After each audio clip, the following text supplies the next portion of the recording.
Bien, hola, vamos a empezar. Hola, buenas tardes. Vamos a empezar con la siguiente clase del curso de anatomía, la cuarta clase ya.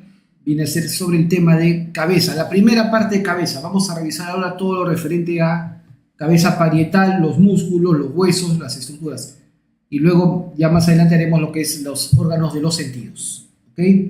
Muy bien. Empecemos. Perfecto. La cabeza, correcto, la cabeza está constituida por dos grandes regiones. En la parte superior y posterior, es decir, arriba y atrás, lo que es el cráneo, ¿correcto? El cráneo. Y en la parte inferior y anterior, el macizo facial, ¿correcto? Antiguamente al cráneo le decían el neurocráneo, y al macizo facial le decían el viscerocráneo. Ahora se dice simplemente cráneo y macizo facial, ¿ok? El cráneo envuelve, pues contiene al encéfalo, el sistema nervioso central, y el macizo facial contiene a los órganos de los sentidos. ¿Ok? En cuanto al volumen, no está de más mencionar que en una persona adulta el cráneo tiene el doble de volumen que el macizo facial. Es decir, relación de volumen,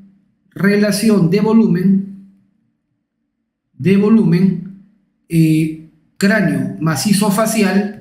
La relación en un adulto es de 2 a 1, en el adulto, pero en el recién nacido, la relación de volumen del cráneo macizo facial es de 8 a 1, en recién nacido. ¿Ok? Correcto, muy bien. Perfecto. En total, la cabeza está constituida por 22 huesos. En total, la cabeza está constituida por 22 huesos, de los cuales 8 están en el cráneo, y 14 están en el macizo facial. ¿Ok? De los 8 huesos que conforman el cráneo, como dice acá, el cráneo está formado por 8 huesos, vamos a tener 4 impares, es decir, que son únicos, y generalmente estos huesos impares se encuentran en la línea media, en el centro. Mientras que también tenemos 2 pares, es decir, que hacen otros 4, ¿verdad? 2 parietales y 2 temporales que están a los lados, ¿ok? Perfecto. Entonces, eso es lo que uno ve claramente ahí. 8 huesos en el cráneo. 4 impares. ¿Cuál es la mnemotecnia? Para que no te olvides, la mnemotecnia es feo. Es decir, frontal, etmoides, esfenoides y occipital. ¿Correcto? Feo, con doble E. ¿Ok? De adelante para atrás, el frontal, que aquí lo vemos de color celeste, el frontal, el etmoides, que se ve aquí de color plomo, el esfenoides, que se ve aquí de color amarillo, y el occipital, que se ve aquí de color lila. ¿Ok? Son los 4 huesos impares del cráneo. Y los huesos pares, los que son laterales, tenemos los parietales, que los vemos de color verde aquí también se ven los parietales, ¿correcto? Y los temporales, que están aquí de color rojo. ¿Ok? Eso es lo esencial. ¿Ok? Perfecto.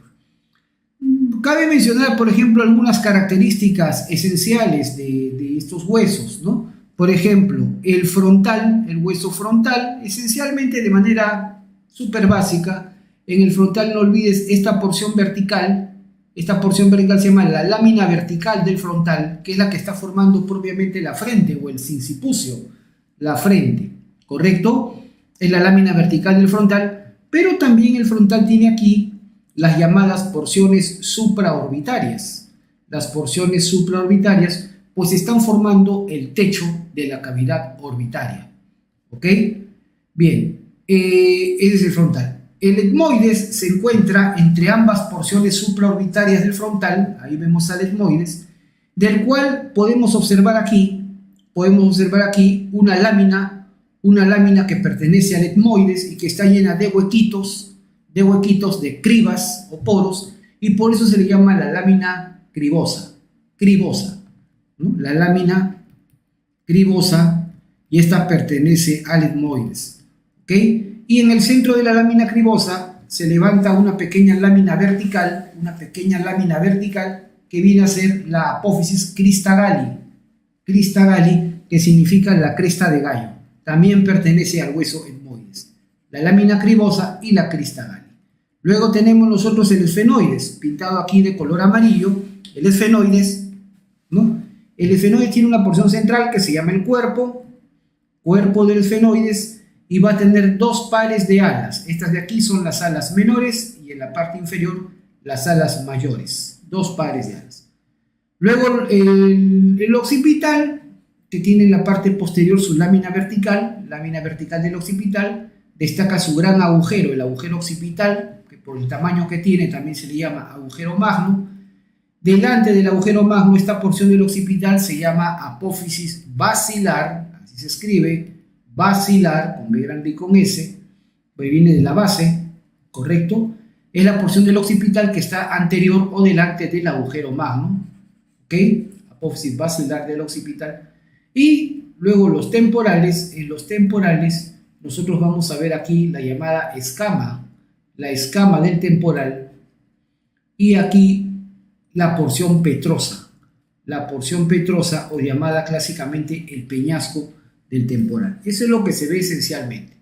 ¿Ok? Perfecto. En una vista superior del cráneo, ahí voy a cambiar de color aquí para señalar los elementos. En una vista superior del cráneo podemos observar en primer término aquí el hueso frontal, los huesos parietales, ¿no? Esta es la lámina vertical, ¿no? La lámina vertical del frontal. Vemos aquí los huesos parietales y aquí la lámina vertical del occipital, y que están articuladas por medio de suturas.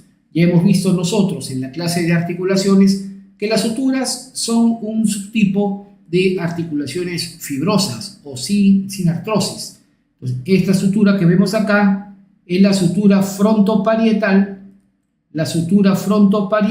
o llamada también la sutura coronal.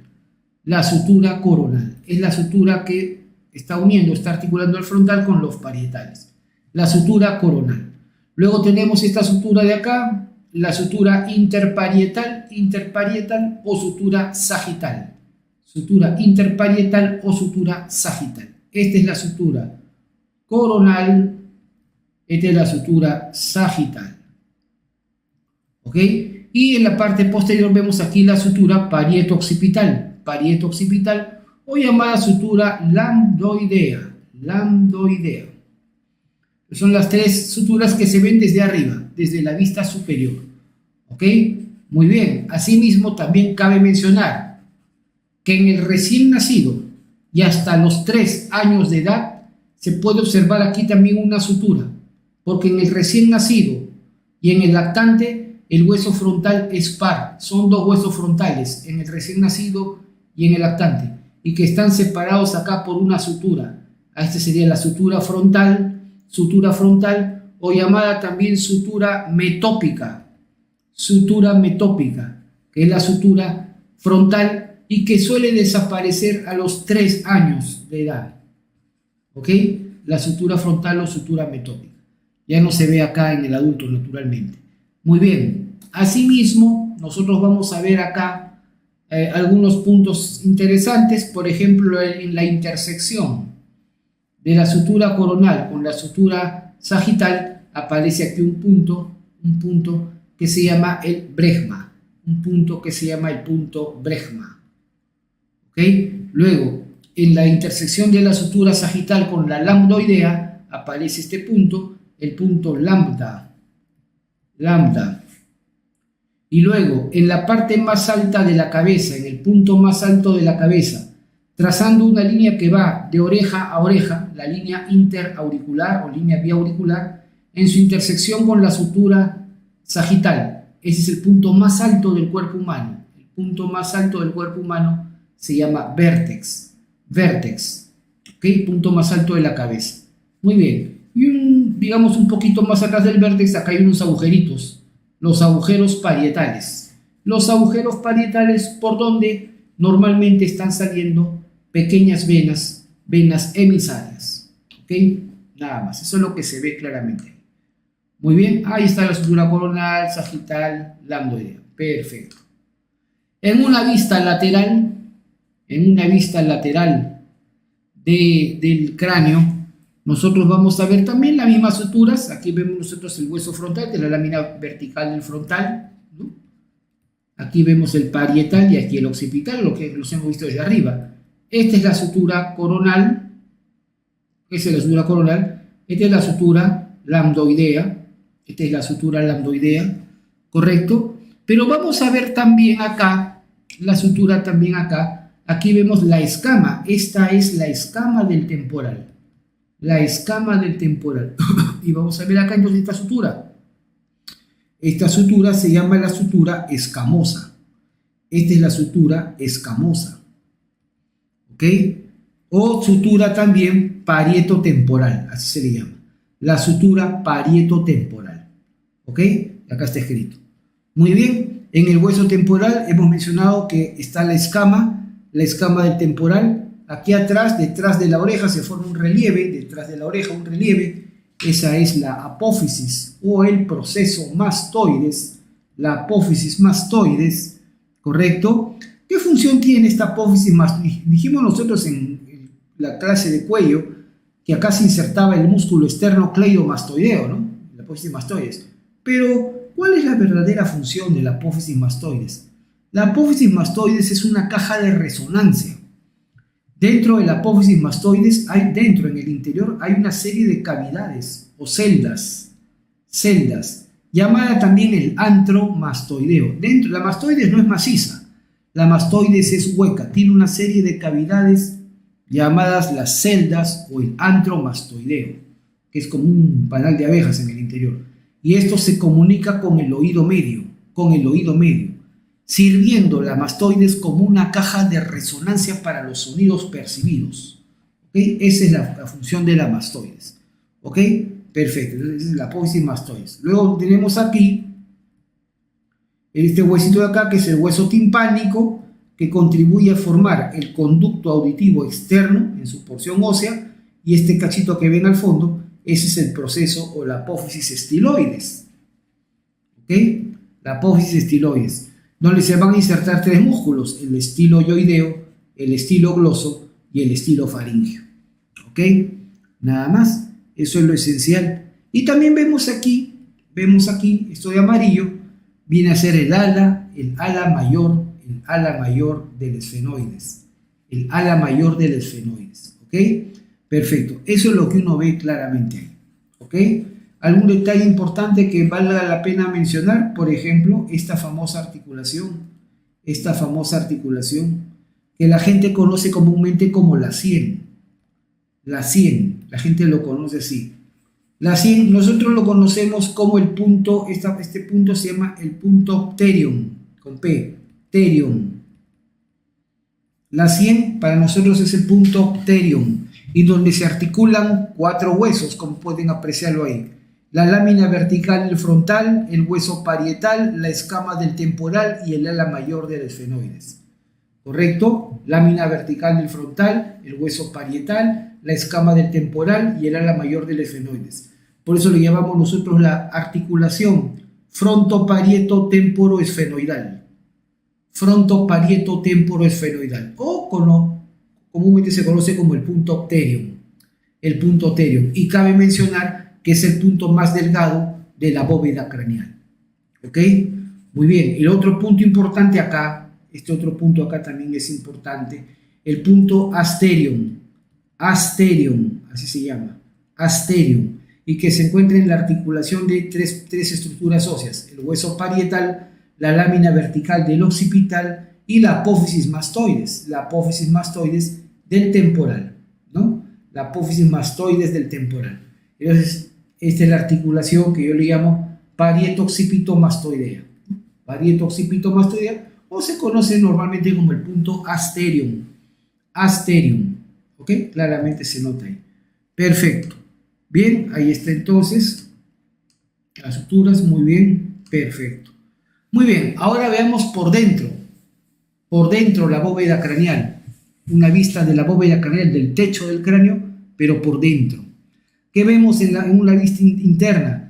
Esta es la parte más anterior, ¿no? Esta es la lámina vertical del frontal, estos son los parietales y este es el occipital, ¿no? Pero vistos desde adentro. En una vista interna del frontal, lo que nosotros vemos adelante, vemos acá una elevación. Esta es la cresta frontal. Pero esta cresta frontal cuando avanza hacia atrás, vemos que se va dividiendo en dos y se convierte en un surco. Se convierte en un surco. Surco para el seno sagital superior. Surco para el seno sagital superior. ¿Qué cosa es el seno sagital superior? Es un seno venoso. Es un seno venoso, un conducto formado por las meninges, especialmente la dura madre, que va a dejar, ese conducto es un conducto que transporta sangre venosa y deja su impresión, deja su huella acá. Este es el surco para el seno sagital superior. ¿Ok? Perfecto. Luego, a los lados de este surco, vamos a ver unas cavidades, unos pequeños espacios. Esas son las llamadas fosas granulares. Fosas granulares, que también es la impresión dejada por unas estructuras que se llaman granulaciones aracnoideas. Granulaciones aracnoideas, ¿correcto? O corpúsculos de Pacchioni. Granulaciones aracnoideas o corpúsculos de Pacchioni. ¿Ok? Y como podemos notar claramente, son más grandes y más notorias, especialmente a los lados del seno sagital superior. ¿Por qué? Estas granulaciones aracnoideas, ¿cuál es su función? ¿De qué se encargan? Se encargan de reabsorber líquido cefalorraquídeo. Por ahí drena el líquido cefalorraquídeo y es devuelto a la sangre, en este caso del seno sagital superior. El líquido cefalorraquídeo es reabsorbido ahí y devuelto a la sangre, va al seno sagital superior. ¿Ok? Perfecto, sumamente simple. Muy bien, y a los lados, lateralmente, vemos una impresión grande, así ramificada. Una impresión grande. Esa es la impresión de los vasos meningios medios. La impresión de los vasos meningios medios. Esa impresión clásicamente se llama la rama de olivo, ¿no? La rama de olivo o la hoja de higuera es la impresión de los vasos meningios medios, que es la principal arteria de las meninges. ¿Ok? Muy bien, simple. Perfecto. Bien, aquí vemos nosotros un corte coronal, ¿no? Y aquí vemos el seno y vemos acá las granulaciones aracnoideas. Estas son las granulaciones aracnoideas. Y podemos ver aquí esto azul, esto es el seno sagital superior. El seno sagital superior, estas son las granulaciones aracnoideas que dejan su huella en el cráneo. ¿Ok? Simple. Aquí vemos en la vista lateral, estos son los vasos, arteria y vena, los vasos meningios medios. Los vasos meningios medios. Pero el que más nos interesa sin duda alguna es la arteria. La arteria meningia media es la principal arteria de las meninges. Se va a dividir en una rama anterior y una rama posterior. Y luego estas ramas se van a distribuir de manera bastante frondosa. Es la principal arteria de las meninges. ¿Ok? La famosa arteria meningia media. Ya vamos a ver más adelante dónde sale. Muy bien, eso fue la bóveda craneal. La base, el piso del cráneo. La base del cráneo, el suelo del cráneo, está formado por tres fosas. Tres fosas. Una fosa anterior, una fosa media y una fosa posterior. Tres fosas, ¿ok? La fosa anterior es la más elevada, la más alta y también la más pequeña de todas. La fosa media se encuentra a la mitad de la altura y es intermedia en tamaño. En cambio, la fosa posterior es la más profunda, es la más baja y también la más grande. ¿Ok? Perfecto. La fosa anterior está formada, como vemos aquí, la fosa anterior está formada por las porciones supraorbitarias del frontal.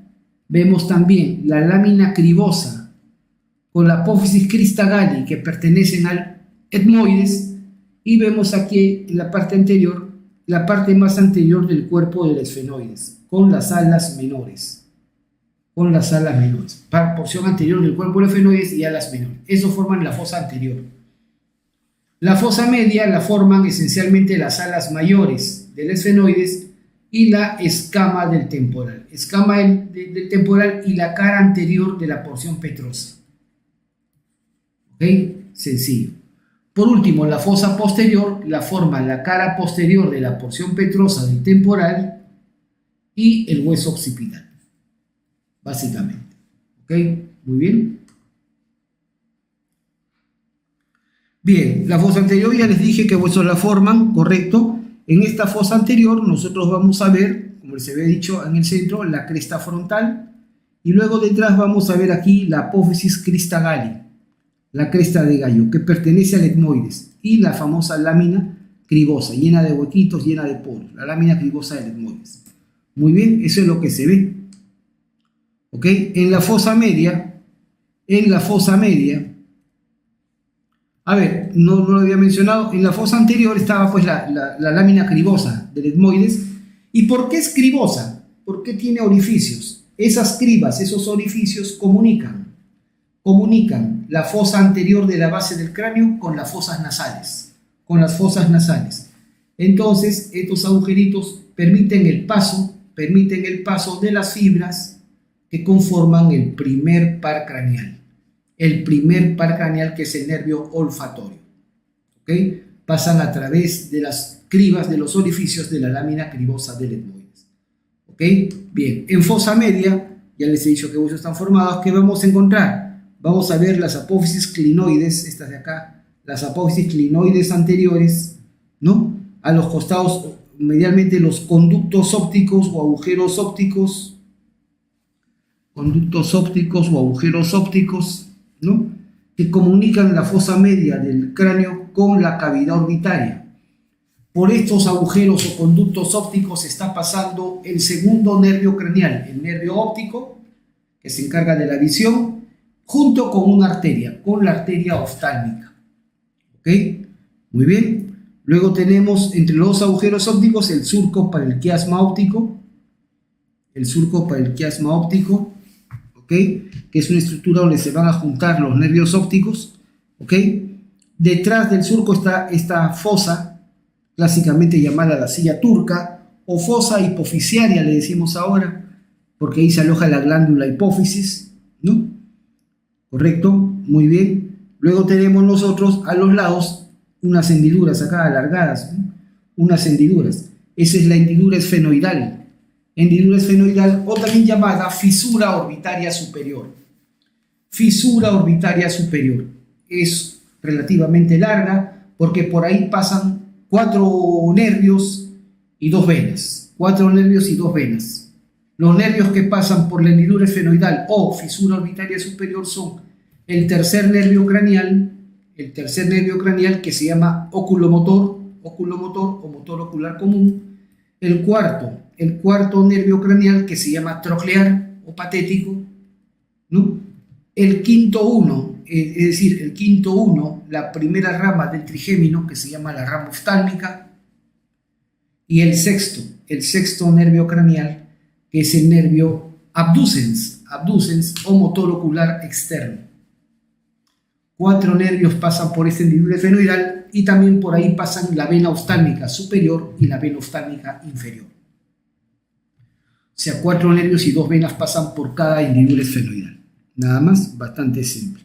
Luego, detrás de esta hendidura esfenoidal, vamos a observar nosotros este agujerito, que es el agujero redondo o redondo mayor.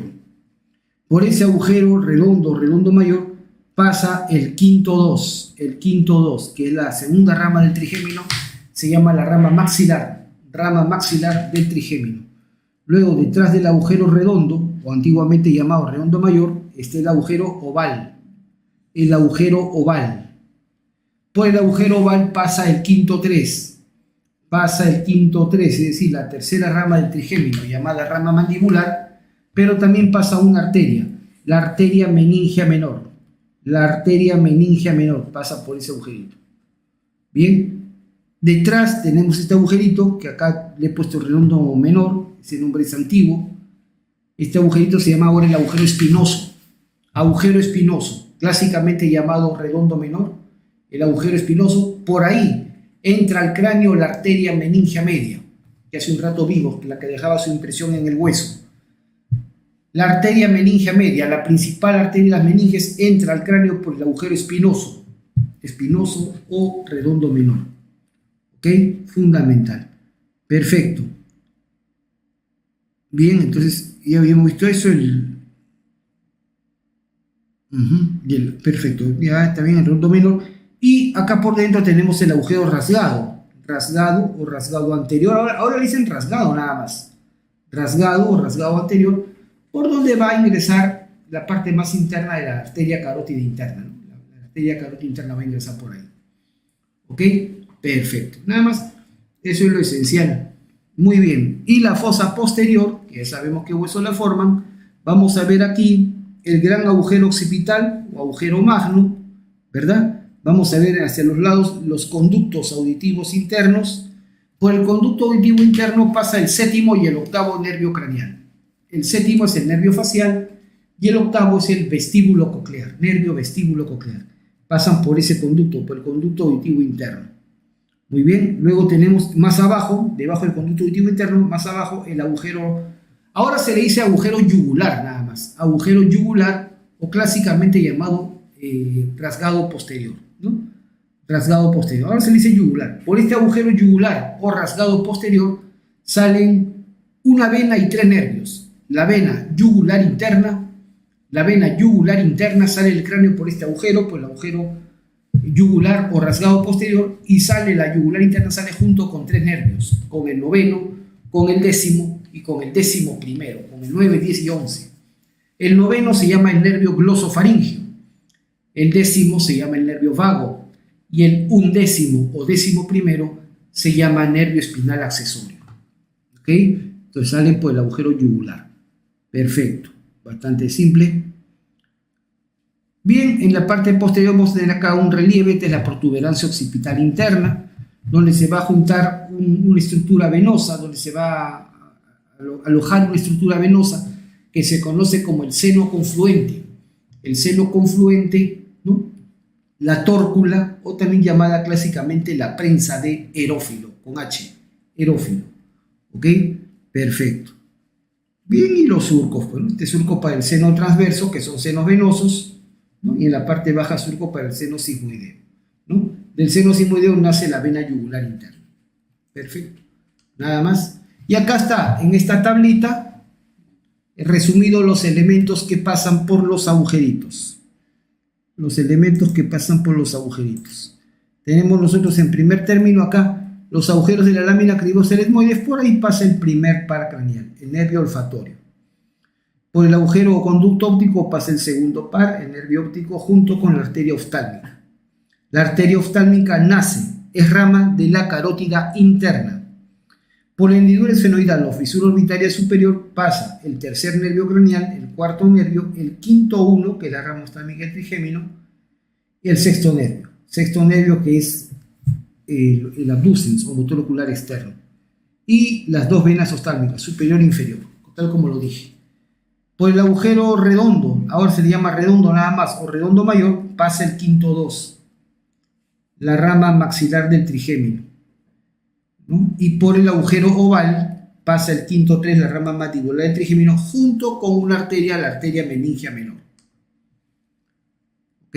Bien, por el agujero espinoso o redondo menor pasa la arteria meningia media, que es la principal arteria de las meninges. Muy bien, por el agujero rasgado anterior o simplemente rasgado pasa la carótida interna. Por el conducto auditivo interno, ¿no? Conducto auditivo interno pasan el séptimo y el octavo nervio craneal y los vasos, especialmente la arteria auditiva interna o laberíntica, ¿no? Muy bien. Por el agujero rasgado posterior, que ahora se llama simplemente agujero yugular, pasa la vena yugular interna junto con 3 nervios, el 9, el 10 y el 11. ¿Correcto? Bastante simple. Y por el conducto condilio anterior, o también llamado, ahora se le llama simplemente conducto del hipogloso, por ahí sale el último par craneal, el nervio hipogloso.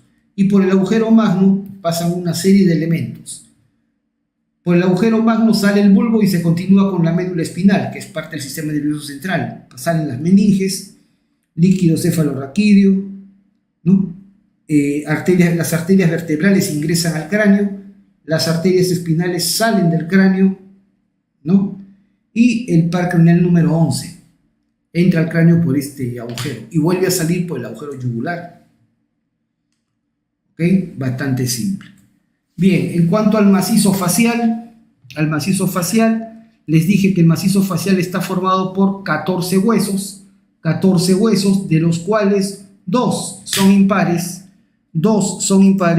y 6 son pares. 6 son pares. ¿Cuáles son los huesos impares? En el macizo facial tenemos en primer término la mandíbula. La mandíbula es un hueso impar, la mandíbula, y otro hueso que está en el fondo, en el tercio posterior del tabique nasal. Esta pared que separa se llama el tabique nasal. En el fondo, en el tercio posterior del tabique nasal, un huesito, el vómer. El vómer. El vómer es un huesito que se encuentra en el tercio posterior del tabique nasal. ¿Ok? Bastante simple. Entonces, la mandíbula y el vómer, esos son los impares. Los demás son pares. ¿Cuáles son? Aquí tenemos los huesos nasales, o clásicamente llamados propios de la nariz. Acá tenemos los huesos ungis o lacrimales. Luego tenemos los huesos maxilares, que antiguamente se decían maxilares superiores, ya no es necesario, simplemente maxilares, ¿no? Los huesos cigomáticos o malares que forman el pómulo, cigomáticos o malares, ¿no? Los huesos palatinos, que no los vemos acá, no están en el paladar duro, ¿no? Y los cornetes inferiores, que son huesitos que están acá dentro de las fosas nasales. ¿Ok? Esos son los huesos del macizo facial. Simple, perfecto. En la vista anterior vemos claramente las cavidades orbitarias, derecha e izquierda. ¿Ok? Cabe mencionar que el borde anterior, todo este borde anterior de la cavidad orbitaria se denomina reborde orbitario. Reborde orbitario. Todo este borde anterior de la cavidad orbitaria se llama reborde orbitario. Y el reborde orbitario está formado por 4 huesos. 4 huesos. El frontal, el cigomático, el maxilar y el hueso ungis o lacrimal. ¿Ok? Son los 4 huesos que forman el reborde orbitario. Pero la cavidad orbitaria, o sea, adentro, la cavidad orbitaria la forman 7 huesos. 7 huesos. ¿Ok? Como iremos viendo más adelante. Muy bien. Entonces, eso es lo importante. Las cavidades nasales, aquí están, son 2, separadas por el tabique nasal, ¿no? En cuyo tercio posterior se encuentra el hueso vómer, ¿no? Perfecto. Ya. Bueno, entonces, bien, las cavidades nasales igualito, ¿no? Vemos acá nosotros también el tabique nasal, ya lo hemos mencionado. Bien, y abajo vemos las arcadas dentarias. Las arcadas dentarias, una arcada superior y una arcada inferior. En el adulto, cada arcada tiene 16 dientes. Es decir, en el adulto hay en total 32 dientes, 16 en la arcada superior, 16 en la arcada inferior. En cambio, el niño tiene 20 dientes en total, 10 en cada arcada, 10 en la arcada superior y 10 en la arcada inferior. Y vamos a ver acá unos agujeritos, el agujero supraorbitario, el agujero infraorbitario y el agujero mentoniano. Por donde van a salir fibras nerviosas. Por el agujero supraorbitario salen las ramas del nervio supraorbitario, sale el nervio supraorbitario, ¿no? El nervio supraorbitario que es rama del quinto 1.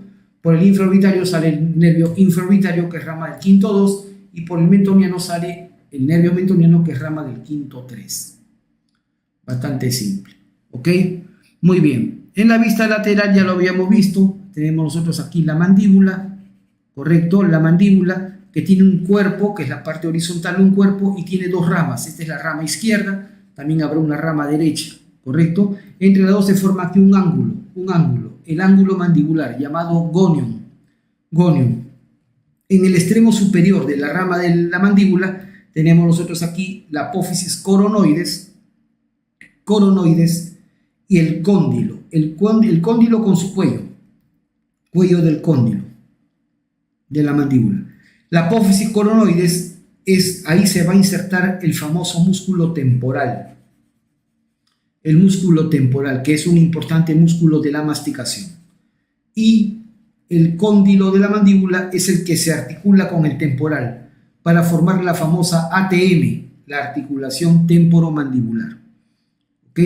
Y aquí vemos la escotadura mandibular. ¿Ok? Y aquí arriba de la escotadura el famoso arco cigomático, que lo forman el hueso cigomático con el temporal. Ahí está el ángulo de la mandíbula, el gonio. Muy bien.